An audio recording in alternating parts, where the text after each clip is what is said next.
Good afternoon, ladies and gents, and welcome to the first war of season 34. Today we have got NSX, and today we're going to be on path 7 for sections 1 and section 2. Now, the first fight in section 1, we have got a Weapon X, who is a champion that I just find so much easier to use Archangel for. I know a lot of people tend to go with Warlock for the infections, counteracting his healing and reducing the power so you can just keep intercepting, but I actually prefer Archangel because he'll also turn off the unstoppable if you get some good RNG at the start. Now, in this case, I don't think this is actually a particularly good placement because the power reserve means that he's always got that bar of power, so you're able to consistently bait out specials and get your openings, whereas without power reserve you are forced to intercept to get your openings because sort of a full 5 combo isn't going to fill a bar of power. So I don't necessarily think this is a great placement. I feel like this is also a perfect demonstration of the versatility of Archangel. He's not just a parry heavy champion like a lot of people write him off to be. You can just play him like a regular champion and the Neuros will come, and it does open him up for a lot more content than people may realise he's actually capable of doing. So the second fight is Kingpin on Vivified and Brute Force, and this is actually a fight that I really don't enjoy because the AI has to cooperate and Kingpin's special 1 animation is quite slow, and with Brute Force, if he doesn't throw his special 1 when you want, you can quite easily force him into that second bar of power, which is something you don't really want to do with Kingpin.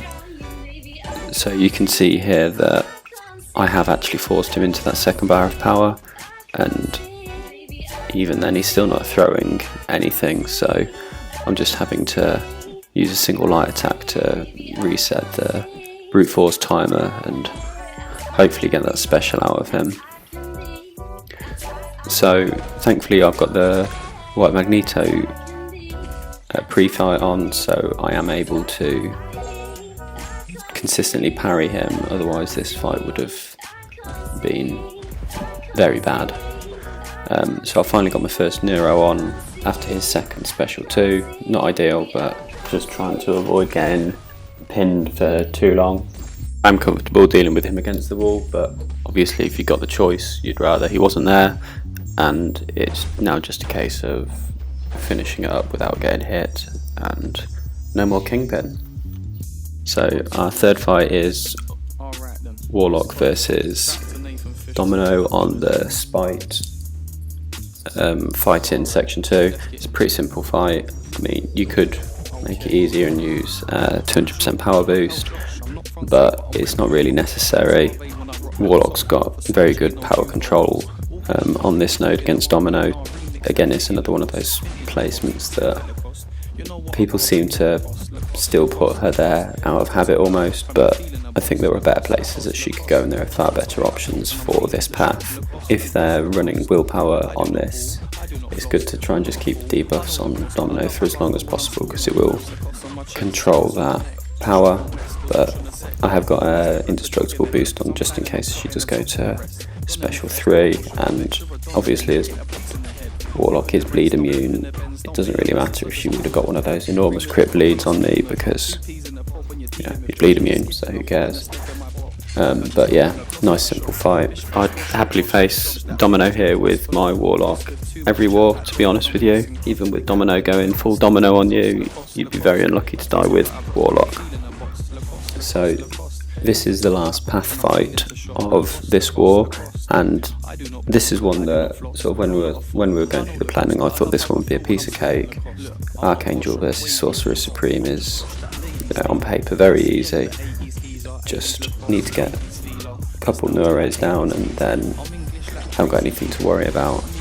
But for some reason I decided that I would just block all of the specials so as to not activate Mystic, Dispersion, and that caused some problems.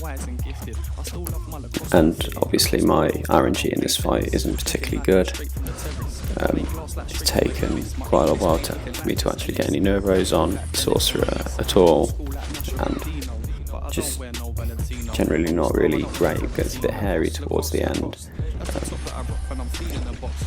and because her power is consistently quite high, I wasn't really that comfortable in intercepting to get rid of the Mystic Dispersion timer, especially as I was already used up my indestructible charges, so this was a little bit closer to the wire than I'd like, and she's not very generous with her special 2 after happily spamming the special 1 all the way through this fight. I think I did get quite lucky that she did eventually throw it on time there, but I'd say if you ever want video evidence of how not to play Archangel, this is probably it. I think if I was to do this one again, I'd probably go for Power Start 1 instead of the Indestructible, just so I could get into the fight a little bit quicker. Still, we got through, and ultimately that's what matters. Now this final fight is the one that I was actually worried about this war, because outside of the event quest I've not actually fought him and there are no jewels anywhere, so I was going into this completely blind other than having watched a couple of videos on his animations. But I will be honest, I needn't have worried. This is a very smooth fight. This is how I envisaged the Sorcerer Supreme fight going, but obviously it didn't. With him now having 5 Neuros on him, you know, the fight's dead, and if I'm honest, I could have just backed away and let him melt. I've still got no real idea what his abilities are, but he can be bled and poisoned, therefore Archangel. So at the time of recording, we have won the war. NSX still have got to finish up, but we finished it pretty well on our side. Only 2 deaths in our battle group and 5 overall, which is pretty damn good. So I look forward to the rest of the season. Hopefully we can keep this up, but it's always nice to get a win out of the gate. And if you have made it this far, thank you very much for watching. Make sure you subscribe, like, comment, all that sort of stuff, and I'll see you in the next one. Cheerio.